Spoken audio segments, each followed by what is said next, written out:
Welcome to Matty's Mental Health Podcast, aiming to spread awareness on mental health by sharing the real-life stories. Hello, everybody, and welcome to Matty's Mental Health Podcast. Today is just going to be me talking to the camera and the microphone in my room, so just me. I'm going to talk about what I've learned about mental health so far, and hopefully you find it useful. Hopefully you can go off and implement some of the things I talk about if you're struggling, or you'll get some value out of just me sharing some of the stuff that I learned about mental health in doing the 70 plus episodes I've done of Matty's Mental Health Podcast so far, and hearing the stories. So we'll jump into it. First of all, what I'll say that I've learned, and I think like going into it, I kind of had a suspicion it was the case. I felt it myself. I've seen it in other people. And that is that everybody feels like they're alone. Everybody feels like they're the only one that's going through this. I think it's like a universal thing. Like when we're struggling, we feel like we just feel like we're the only ones that's going through it. And we look at other people and we're like, why can't we just be normal? No one else is feeling like this but me. So why am I feeling like this? So that's number one. Just, it's so incredibly common to feel like you're the only one that's going through it, and it's not the case at all. And to that point, I would say, like, the second thing is just how much of a problem mental health really is. And you may be listening to this now and you understand that. I think it's like pretty common knowledge at this point, like at the forefront of everyone's attention, to kind of know how much of a problem mental health is in today's world. Like, you know, whatever the case or whatever the cause of that is, you know, there's a lot of talk of social media. It's definitely a big cause, and whatever other factors there is, there's probably a lot. It's a very big problem today. And in where I live in Atlantic, Canada, and anyone listening on PEI as well, there's a big problem with people receiving the help that they need, because the healthcare system's it's backed up and it's slow. So it's really hard to get the help. It's really hard to get help and the help you need, and to be able to see like a psychologist to get a diagnosis, for example. So I guess just realizing how much of a problem this really is. So what I wanted to share was just some of the commonalities that I've found hearing so many people's stories. And, you know, if you're going through something similar, or even if you just want to maybe make some improvements to your life, or maybe you can kind of relate to this in a way, or someone else, you know, is struggling, it could be helpful.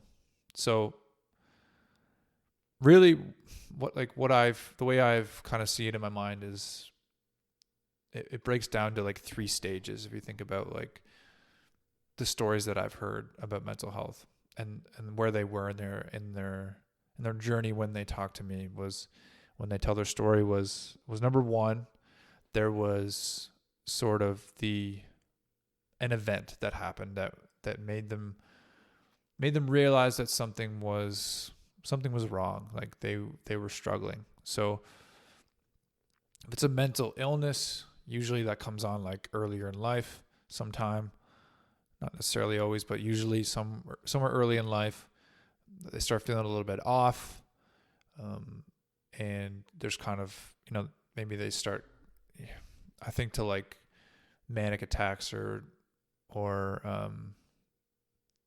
you know, kind of different changing behavior, or maybe even like addiction can start, and it kind of goes on like a spiral from there. And, you know, if it's more in the spectrum of like a mental health struggle opposed to necessarily like an illness, there's usually some sort of event, right? Like something bad happens in life, or it's like a accumulation of bad things happening, and it gets to the point where the same sort of thing happens, where the behaviors start changing, they start feeling different, whether it's depression, anxiety, and that leads to them feeling bad, just simply put. And then the second stage is intervention. So this stage is when they seek help So it's like a medical intervention. So they see a psychologist, they see a doctor, they get prescribed, they get prescribed medication, they seek out talk therapy, right? So there's some sort of intervention, and they seek help for their problem, for the mental health struggle or illness. So I think, like, just zooming out a little bit for 1 second, that is the point where a lot of people struggle, right? Like, there might be a struggle in your life, whether that's like an illness again or a struggle, and people struggle seeking help.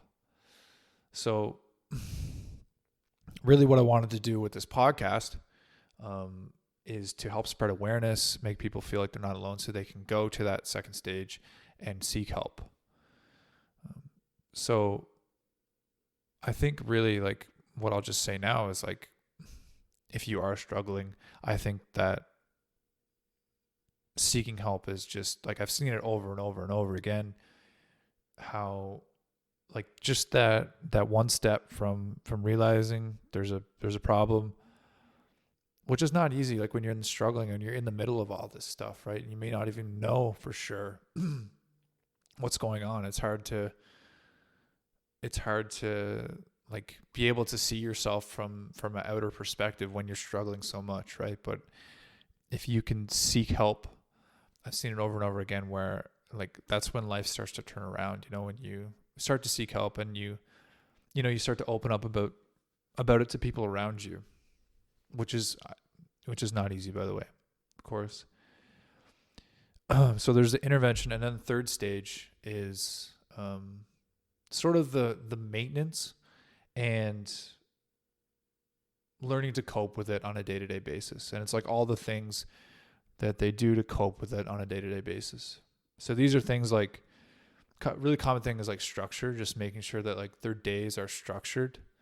So they wake up at a similar time. They're structured with their meals. They're structured with, like, their work, what they do for work. They feel productive, like they stay on top of drinking water, eating regular meals, taking meds if they are taking meds, if that's what they need. And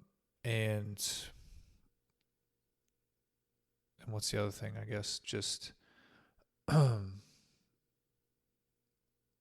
feeling productive each day. That's a big point. Like, feeling productive each day. And a lot of people end up, this is not necessarily something that, like, everyone has to do, but a lot of people end up helping others with similar struggles, and then that helps them a lot. But feeling productive in general, I think that we all need to feel productive. And then another big part of that too, with the coping is connection and staying connected to your loved ones, staying close to your connections, feeling grounded in your connections, reaching out if you need help or if you're struggling, and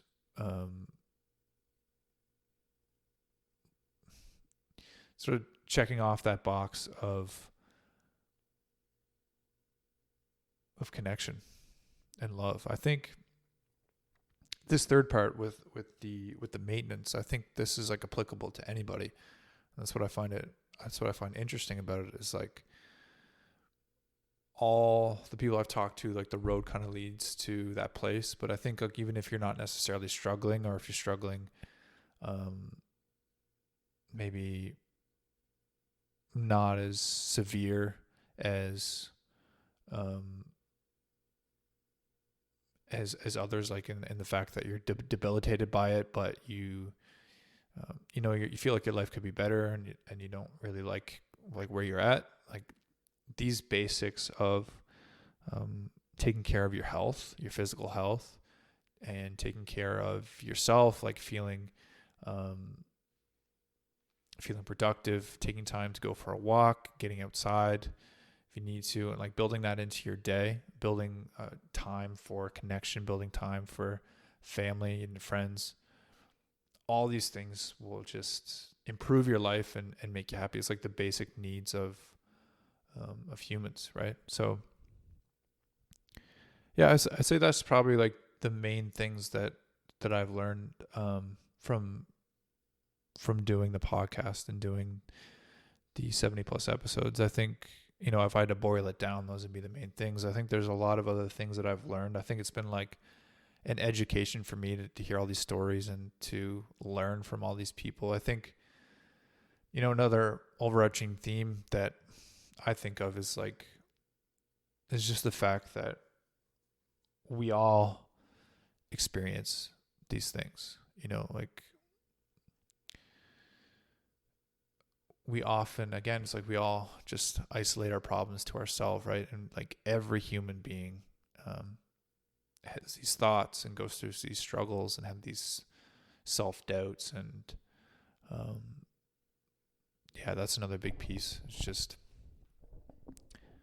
so many people go through this. And if you're feeling something that's bad, if you're feeling bad, then chances are there's millions or more people feeling the same thing at the same time. So that's really it, guys. I would just like, maybe my closing point would be to, if you are in that stage, that initial stage where, you know, you're feeling a bit off, you're feeling like you're in a bad place, seek out help, because life can change and life can get better. And life's too short for that shit to be suffering. And yeah, that's it. Thanks, guys. Hope that's helpful. Cheers.